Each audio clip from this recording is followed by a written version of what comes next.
Okay, so one of the things I actually like about overstocking my aquariums is the activity level. The fish just really come alive, and something about all these fish being in one tank is kind of like a downtown attitude where everybody is just out and about, and I always get some activity. I know a lot of my aquariums I had to deal with timidness and shyness, but definitely not in this aquarium. And I don't know if it's because these fish just feel comfortable being in such a large group, or if the competition, I don't know what's the exact reason, but the activity level is amazing. And you guys can see it for yourself. I have a little time warp of just these fish over the course of like 5 minutes.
Darius, and welcome to my 210-gallon aquarium. So if you've been keeping along with my recent videos, you know that I made a lot of changes to my aquariums, moved a lot of fish around, all in the effort of making these fish a little bit more happier. And I guess it's only fair to give you guys a quick rundown of the fish in this aquarium. So we have 7 of these tinfoil barbs. We have 2 spotted silver dollars. We have 2 striped silver dollars, one right there, the other one behind them. We have 1 African leaf fish. We have 1 juvenile cichlid exing peacock bass. We have a male Jack Dempsey cichlid. We also have a female Jack Dempsey cichlid over there. They used to be paired up, but they broke up. We have 1 Geophagus brasiliensis, such a beautiful fish. We have a red Texas hybrid that right now isn't looking too good, but when this fish is colored up, it looks almost purple. We have 5 of these spotted sharks. We have 1 male jaguar cichlid. We have 4 convicts. We have 1 male, that's the original black color. We have 1 male, that's the white color. They call it pink. And we have 2 pink females. We also have in this aquarium a green terror cichlid. We have a juvenile Mayan cichlid over here. We have hiding in a rockwork a pear-sized cichlid. You can kind of see his face. We have a male and female bristlenose pleco. We have a Raphael catfish and a, look at this, they come to my finger. We have a Raphael catfish under there, and we also have a Polypterus senegalis bitcher, which you may see later on because I do plan on feeding this tank in this video. And that officially makes this aquarium overstocked. Now, I'm not a big fan of overstocking my aquariums, but from my experience, I've done it a few times, and there are some ups and there are some downs. So today I just want to talk about some of the pros and cons of overstocking your aquariums. Now, one of the cons with having a overstocked aquarium is that you lose oxygen levels in an aquarium, and that's something I noticed right away. When I put these extra 12 fish into this aquarium, immediately I noticed that all the fish started breathing rapidly. Now, since then, I have fixed it by turning that circulation pump upward, and I get a lot of surface agitation. But no doubt, when I added those extra 12 fish, all these fish in here, they started to breathe heavy. So yeah, that's definitely a major concern. When you have an overstocked aquarium, these fish are going to consume oxygen faster, and the tank is going to be more dangerous for these fish unless you find a way to produce more oxygen I did it by just tossing in a circulation pump upward. You could do it by adding an air stone. But yeah, that is one of the downsides of overstocking your aquariums. The fish will consume more oxygen. Okay, another pro, this kind of goes hand in hand with the first one, is the feeding. So of course you get some amazing feedings when you have all these fish. Now I know that this is because of competition. All these fish want to eat. They all are competing. They all want to grow, especially being that I have a bunch of juveniles. So they all want to grow. So when I feed this tank, definitely a sight to see. And pretty much all the fish in this tank come out to eat. I get to see all the fish that normally will hide. My Polypterus senegalis, my Raphael catfish, all these fish come out. And I believe it's because this tank is overcrowded and they're all competing for the food.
Another problem with overstocked aquariums is that, of course, with more fish, you're going to have more waste. I noticed that when I put these extra fish in here, my nitrates did go up a little bit. My immediate reaction was to do a water change. But the thing is, with this tank, as of now, I can only afford to do one water change per week. So yeah, that's definitely a downside. These fish are going to produce more waste. They're eating a lot, they're pooping a lot, the water is getting dirty. So unless you have a lot of time to do big water changes and maybe 2 to 3 water changes a week, overstocked aquariums is definitely not for you because the risk is definitely great. Okay, so one of the main reasons why people overstock aquariums is because we say that it tames aggression, calms aggression down a little bit. And I'm going to say that that is true. So right here we have a male jaguar, 6 inches. This fish does have teeth. Who else? Yarn. We also have a pair of we have 2 pairs of convicts. You all know convicts can be extremely aggressive, especially when they're paired up. We have a potential pair of Jack Dempseys. They're over there in the shadows. They're not paired up officially, but they do spend time together. And if they ever do decide to pair up and spawn, we have problems. But I do believe that a lot of this aggression is not seen because of this overstockedness, because there are so many fish in this aquarium. Now they are being aggressive. I do find this convict over here chasing fish around, but the thing is, because there are so many fish in this aquarium, he doesn't focus on the other convict, especially the other male. Initially, when I put the 2 male convicts in this tank, I definitely thought I was going to have problems, and I thought I was going to have to remove one. But so far, definitely not as bad. This is my pink male, and over there is the black male. And the black male isn't really too bad on him because he has so many other fish he's trying to dominate. And surprisingly, this little convict, who's only about 3 to 4 inches, is dominant over quite a few fish. So yeah, I do believe that overstocked aquariums does help with the aggression, because for those fish who are aggressive, it spreads out the aggression more so that certain fish don't get affected as much.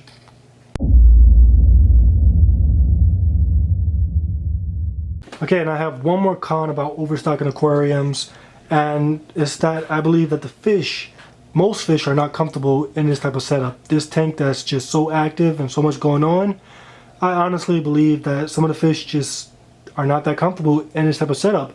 And it's because this tank is like the downtown, and you do got to be very alert. You have to watch every corner. Look at this jaguar.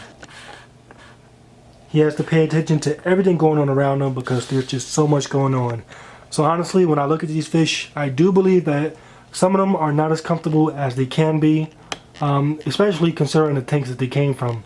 Before, my Jaguar had a tank to himself with a female. I took him out of it because he kept beating up the female, but definitely he was more relaxed inside the tank downstairs. He was even getting comfortable with me, swimming around me, but being that he's in this aquarium, so much going on, just doesn't seem as relaxed. He's always paying attention. When I come in the tank, when I'm working in the tank with my hands, he's always running from me. And I do believe that these fish in this aquarium, they're just on their guard, and because they're on their guard, they're just not as comfortable.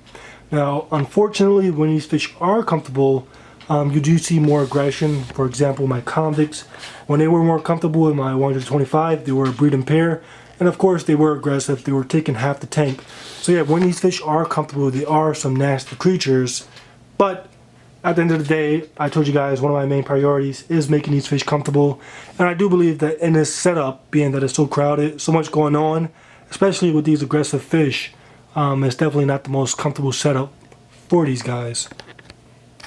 But yeah, everyone, that's the situation inside this tank. It's overcrowded, and those are just some of my thoughts on a tank that's overcrowded. Now, as always, let me know your thoughts in the comment section below. If you know any pros and cons that I didn't list, be sure to list them down below.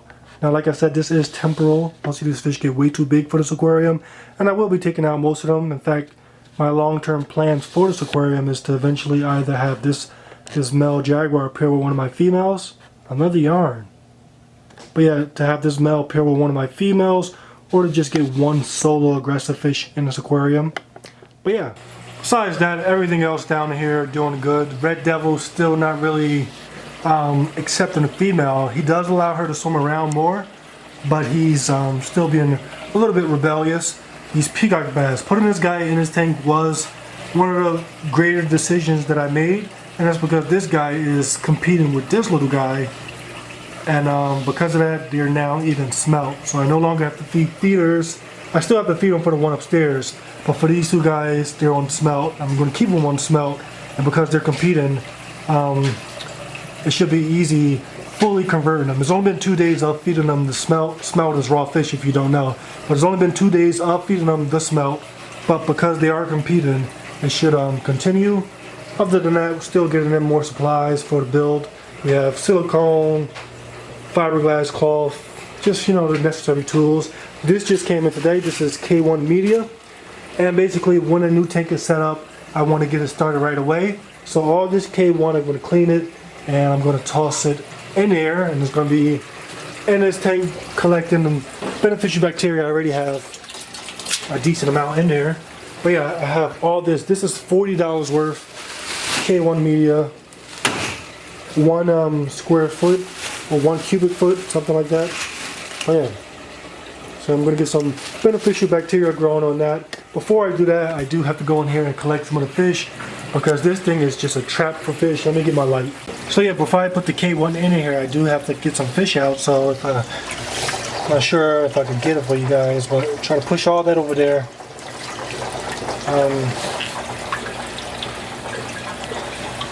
On the bottom, you can kind of see